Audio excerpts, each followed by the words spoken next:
नमस्कार बंधुगण, welcome back to my YouTube channel BNT education. आसंतु आज नजर पकाइबा एक्टिविटी फॉर शिशु बाटिका बा शिशु बाटिका पाई शिक्षण कार्य।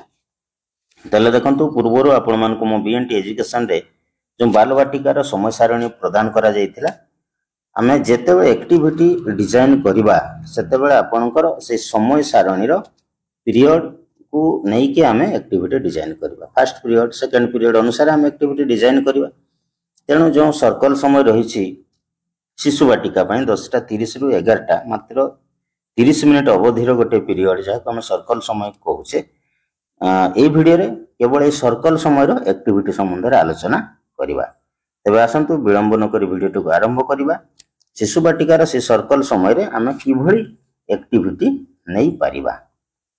देखंतु आम जदि शिशु बाटिकार सर्कल समय बा गोल बैठक रो पीरियड जो रही 30 मिनिट ता ऊपर आलोचना करवा। शिक्षण कार्य आम एभली नहीं पारिबा। समय निर्घंट संबंधित कार्य जो उपस्थान चार्ट, कैलेंडर कार्य, कविता आवृत्ति रहिबो, मुक्त आलोचना आ सामाजिक आवेगिक नैतिक विकास, परिष्कार परिच्छन्नता, कैलेंडर कार्य और शिक्षण सामग्री आम शिक्षकों द्वारा प्रस्तुत होता कविता पोस्टर नवा। से गोल बैठक जो आम 30 मिनिट कथा कहूचे, से 30 मिनिट सर्कल समय को आम यही भाव में दुईटी भाग में विभक्त कर पारिबा। फास्ट 15 मिनिट रे आम किसी एक्टिविटी न, रेस्ट 15 मिनिट रे आउ किसी एक्टिविटी। जेमती फास्ट 15 मिनिट रे देखंतु आम गोटे एक्टिविटी नैछु, एठारे 3टी एक्टिविटी एवं रेस्ट 15 मिनिट रे आउ 3टी एक्टिविटी नै जायछि।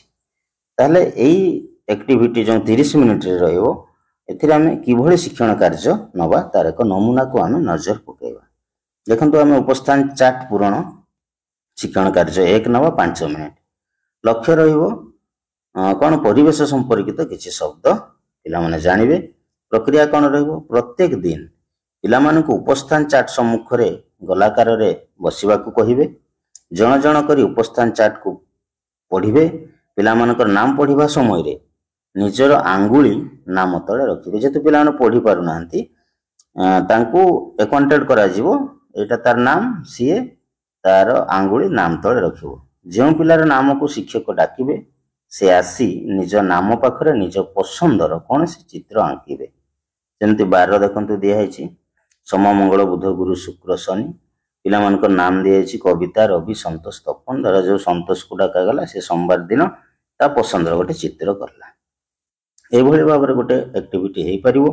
गुरुत्वपूर्ण सूचना कौन रहिबो, किछि सप्ताह पर पिला मानकु सेमानकर नाम उपस्थान चार्ट रु खोजिबा को प्रोत्साहित करिवे। सेमाने निजे खोजिबे। पिला माने कोनोसी चिन्ह बा प्रतीक आंकी पारंती। पिला मानक उपरे निज नाम लेखिबा पई चाप पकांतु नाही। देन शिक्षण कार्य 2 देखिबा। आज कोन करा जिवो, आजिर कार्य 5 मिनिट रो अवधि। लक्ष्य रहिबो श्रेणी प्रकोष्ठर समय निर्घंट को बुझिबा ओ एहार अनुपालन करिबा। शिक्षण सामग्री गोटे चार्ट कागज नहीं दैनिक समय निर्घंट चार्ट प्रस्तुत करंतु। यह श्रेणी रे प्रदर्शन करंतु बा टांगंतु। प्रक्रिया कौन रहिबो ना, पिला मानक सहित दैनिक निर्घंट उपर आलोचना करिवे। जेपरि आज कोन करिबा, दिन सारा व्यवहार करा जिबाकु थिबा शिक्षण सामग्री पिलांकु देखाइबे। एथिरु केउ कार्य सब करा जिवो अनुमान करिबाकु कहिबे। चार्ट कागज रे लेखा समय सारणी को पिलांकु देखाइबे। कोनोसी पीरियड को आरंभ करिबा समय सेही पीरियड को तीर चिन्ह रे सूचित करिबा। जेमते आजिर कार्य बा हमर रूटीन टाकू एठरे दिया हिची। आजिर कार्यसूची गोल बैठक, सकाळ जलखिया, संख्या और परिवेश ज्ञान, कला सौंदर्य सृजनात्मक विकास, मध्याह्न भोजन विरति, भाषा और साक्षरता, घर और बाहर खेल, विदाय। एटा आजिर होल डे कार्य। देन शिक्षण कार्य 3 रे आम एभली मध्ये शिक्षण कार्य नहीं परिबा। सर्कल समय रे लक्ष्य कौन रहिबा हमर, दिन मास ऋतुर नाम जानिबा। शिक्षण सामग्री निम्न रे प्रदत्त चित्र भली गोटे दैनिक कैलेंडर प्रस्तुत करंतु। श्रेणी प्रकोष्ठ रे टांगंतु।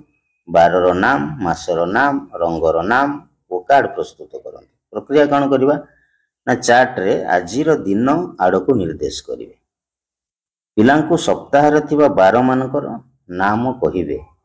पिलांकु झरका कबाट बाहर को देखिबा को कहि सेमानकु आजिर पाणीपाग विषय रे पचारिबे। तापरे ପିଲାଙ୍କୁ ଋତୁର କାର୍ଡ ଦେଖାଇବେ। ଉପଯୁକ୍ତ କାର୍ଡକୁ ଚାର୍ଟରେ ଲଗାଇବେ। ଏହିପରି ପିଲାମାନଙ୍କୁ ଆକାଶର ରଙ୍ଗ ଚିହ୍ନିବାକୁ ବିଭିନ୍ନ ରଙ୍ଗ କାର୍ଡ ଦେବେ। ସୂଚନା, କିଛି ସପ୍ତାହ ପରେ ଆପଣ ପିଲାଙ୍କୁ ଋତୁ ସମ୍ବନ୍ଧିତ ନୂଆ ଶବ୍ଦଗୁଡ଼ିକର ପରିଚୟ କରିପାରିବେ, ଯେପରି କୁହୁଡ଼ି, ପ୍ରବଳ ଗରମ, ପ୍ରବଳ ଥଣ୍ଡା, ଜୋର ପବନ। ବାରର ନାମ ସହିତ ତାରିଖ, ମାସର କାର୍ଡ ପ୍ରସ୍ତୁତ କରି ପିଲାମାନଙ୍କ ସହିତ ବ୍ୟବହାର କରିବେ। ଗୋଟେ ଏକ୍ସାମ୍ପଲ ଦିଆଯାଇଛି, ସୋମବାର, ଆଜିର ପାଣିପାଗ, ଆକାଶର ରଙ୍ଗ। ଅବଶିଷ୍ଟ ବାର ଆଉ ଋତୁର କାର୍ଡ ଗୋଟିଏ ମୁଣିରେ ରଖନ୍ତୁ। ହେଲେ ପିଲାମାନେ ଆକାଶର ରଙ୍ଗ ସେ ମୁଣିରୁ କାଢ଼ିବେ ଆଉ ଆଜିର ପାଣିପାଗର ଯେଉଁ ଚିତ୍ର ତାକୁ ସେମାନେ ଦେଖେଇବେ। ଶିକ୍ଷଣ କାର୍ଯ୍ୟ 4, ଆସ କଥା ହେବା 5 ମିନିଟରେ। ଲକ୍ଷ୍ୟ କ'ଣ ନା ନିଜ ସାଙ୍ଗସାଥି ଶିକ୍ଷକଙ୍କ ସହ ଆଲୋଚନା କରିବେ, ନିଜ ପସନ୍ଦ ଅପସନ୍ଦ ବିଷୟରେ କହିବା। ଶିକ୍ଷଣ ସାମଗ୍ରୀ, ପିଲାଙ୍କ ସହ ଆଲୋଚନା ପାଇଁ କିଛି ପ୍ରସଙ୍ଗ ଗୁଡ଼ିକ ଚୟନ କରିବା। ଶିକ୍ଷଣ ପ୍ରକ୍ରିୟା ରହିବ, ପିଲାମାନଙ୍କୁ ଗୋଲାକାରରେ ବସାଇବେ। ଆଲୋଚନା ଆରମ୍ଭ କରିବା ପାଇଁ ଗୋଟିଏ ସରଳ ପ୍ରଶ୍ନ ପଚାରିବେ, ଯେପରି, ଆଚ୍ଛା ପିଲାମାନେ, କାଲିର ପାଗ କିପରି ଥିଲା? ସକାଳେ କ'ଣ ଖାଇଥିଲ? ଇତ୍ୟାଦି। ଶିକ୍ଷକ ପ୍ରଥମେ ନିଜର ଅନୁଭୂତି ପିଲାମାନଙ୍କୁ କହିବେ। ପିଲାମାନଙ୍କର ପ୍ରତିକ୍ରିୟାକୁ ଆଧାର କରି ଆଲୋଚନା ପାଇଁ କୌଣସି ଗୋଟିଏ ପ୍ରସଙ୍ଗ ଚୟନ କରିବେ। ଯେକୌଣସି ପ୍ରସଙ୍ଗକୁ ନେଇ ପିଲାମାନଙ୍କ ସହିତ ଆଲୋଚନା କରନ୍ତୁ। ଉଦାହରଣ ସ୍ୱରୂପ, ବର୍ଷା ଋତୁ ବିଷୟରେ ଆଲୋଚନା କରୁଥିବା ସମୟରେ ପିଲାଙ୍କୁ ପଚରା ଯାଇପାରେ ଯେ ବର୍ଷା ଦିନରେ ସେମାନେ କ'ଣ ଖାଆନ୍ତି? ବର୍ଷାରେ ଭିଜିବାକୁ ଭଲ ଲାଗେ କି? ବର୍ଷାରେ ଭିଜିବାକୁ ମା ମନା କରନ୍ତି କି? ବର୍ଷା ପାଣିରେ କାଗଜ ଡଙ୍ଗା ଭସାନ୍ତି କି? ବର୍ଷା ଦିନେ ଆଉ କ'ଣ ସବୁ କରନ୍ତି? ପିଲାମାନଙ୍କର ପୂର୍ବ ଜ୍ଞାନ ଓ ଅନୁଭୂତିକୁ ଆଧାର କରି ପ୍ରଶ୍ନ ପଚାରିବେ। ଏଥିରେ ଗୁରୁତ୍ୱପୂର୍ଣ୍ଣ ସୂଚନା କ'ଣ ରହିବ ନା ମୁକ୍ତ ବାର୍ତ୍ତାଳାପ ପାଇଁ ପ୍ରସଙ୍ଗର ଚୟନ ପିଲା ଓ ଶିକ୍ଷକ ମିଶି କରିବେ। ପିଲାଙ୍କର ଦୈନିକ ଅନୁଭୂତି ଆଧାରରେ ମଧ୍ୟ ଆଲୋଚନା କରାଯାଇପାରେ। ଆଲୋଚନାର ବିଷୟ ପିଲାମାନଙ୍କର ଅନୁଭୂତି ଆଖପାଖ ପରିବେଶ ସହିତ ସମ୍ପର୍କିତ ହେବା ଦରକାର, ଯେପରି ମେଳା, ବାହାଘର, ଯାନିଯାତ୍ରା, ଗୃହପାଳିତ ପଶୁ, ପ୍ରିୟ ଖାଦ୍ୟ ଇତ୍ୟାଦି। ଇଏ ଥିଲା ଆପଣଙ୍କର କେବଳ ଶିଶୁ ବାଟିକାର ଯେଉଁ ସର୍କଲ ସମୟ ବା ପ୍ରାତଃ ବୈଠକ ରହିଛି, ସେଇ ପ୍ରାତଃ ବୈଠକର ଆମେ କ'ଣ କ'ଣ ଶିକ୍ଷଣ କାର୍ଯ୍ୟ ନେଇପାରିବା ସେ ସମ୍ବନ୍ଧୀୟ ଏକ ସମ୍ପୂର୍ଣ୍ଣ ଭିଡ଼ିଓ। ପରବର୍ତ୍ତୀ ଭିଡ଼ିଓରେ ଆପଣଙ୍କ ପାଇଁ ପୁଣି ପରବର୍ତ୍ତୀ ପିରିୟଡ଼ ଯେଉଁ ରହିଛି 11:15ରୁ 11:45 ମୁକ୍ତ ଖେଳରେ କ'ଣ କ'ଣ ଶିକ୍ଷଣ କାର୍ଯ୍ୟ ନିଆଯାଇପାରିବ ତାହାକୁ ନେଇକି ମୋ B&T ଏଜୁକେସନ୍ ତରଫରୁ ଦ୍ୱିତୀୟ ଭାଗ ଭିଡ଼ିଓ ଖୁବ୍ ଶୀଘ୍ର ଆସୁଛି। ଯେଉଁମାନେ ମୋ ଚ୍ୟାନେଲକୁ ସବସ୍କ୍ରାଇବ୍ କରିନାହାନ୍ତି ଯଥାଶୀଘ୍ର ସବସ୍କ୍ରାଇବ୍ କରି ଶିଶୁ ବାଟିକାର ସମସ୍ତ ଶିକ୍ଷଣ କାର୍ଯ୍ୟ ପାଇବାର ସୁଯୋଗ ନିଅନ୍ତୁ। ଧନ୍ୟବାଦ, ନମସ୍କାର।